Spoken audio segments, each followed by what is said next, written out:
بسم اللہ الرحمن الرحیم۔ السلام علیکم ناظرین، کیسے ہیں آپ؟ امید ہے آپ سب خیریت سے ہوں گے۔ اگر آج آپ لوگوں نے درود پاک نہیں پڑھا تو برائے مہربانی درود پاک پڑھ لیجئے۔ آج کا ہمارا واقعہ ہے حضور صلی اللہ علیہ وآلہ وسلم کی ایک ہرنی سے گفتگو۔ حضرت ام سلمہ رضی اللہ تعالی عنہا بیان کرتی ہیں، ایک دفعہ حضور صلی اللہ علیہ وآلہ وسلم ایک جنگل کے پاس سے گزر رہے تھے کہ کسی نے آپ صلی اللہ علیہ وآلہ وسلم کو پکارا، یا رسول اللہ صلی اللہ علیہ وآلہ وسلم۔ آپ صلی اللہ علیہ وآلہ وسلم نے ادھر ادھر دیکھا، کوئی نظر نہ آیا۔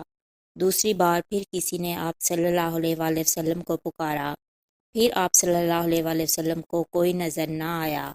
تیسری بار جب یا رسول اللہ صلی اللہ علیہ وآلہ وسلم کی آواز آئی تو آپ صلی اللہ علیہ وآلہ وسلم نے غور فرمایا تو وہاں درخت کے ساتھ ایک ہرنی بندھی ہوئی نظر آئی۔ حضور صلی اللہ علیہ وآلہ وسلم نے ہرنی سے پوچھا، تمہاری کیا حاجت ہے؟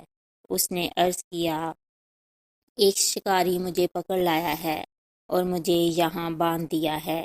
میرے 2 چھوٹے بچے ہیں جو اس پہاڑ کی اوٹ میں ہیں۔ بس آپ صلی اللہ علیہ وآلہ وسلم مجھے آزاد کر دیں، میں اپنے بچوں کو دودھ پلا کر واپس آ جاؤں گی۔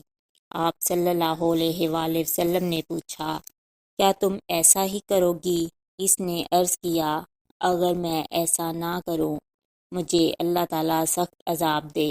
بس آپ صلی اللہ علیہ وآلہ وسلم نے اسے آزاد کر دیا۔ وہ گئی، اس نے اپنے بچوں کو دودھ پلایا اور واپس لوٹ آئی۔ آپ صلی اللہ علیہ وآلہ وسلم نے اسے دوبارہ باندھ دیا۔ آپ صلی اللہ علیہ وآلہ وسلم وہیں بیٹھ گئے۔ اتنے میں وہ شکاری بھی آ گیا جس نے ہرنی کو باندھا تھا۔ اس نے جب حضور صلی اللہ علیہ وآلہ وسلم کو دیکھا تو بہت خوش ہوا اور ادب سے عرض کیا، حضور صلی اللہ علیہ وآلہ وسلم، میں یہ ہرنی آپ صلی اللہ علیہ وآلہ وسلم کو تحفے میں دینا چاہتا ہوں۔ حضور صلی اللہ علیہ وآلہ وسلم نے فرمایا، تم اسے آزاد کر دو۔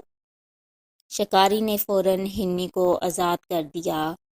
ہرن نے سر جھکا کر حضور صلی اللہ علیہ وآلہ وسلم کا شکریہ ادا کیا اور اپنے بچوں کے پاس بھاگ گئی۔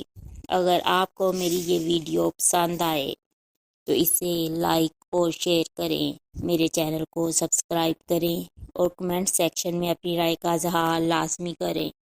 شکریہ۔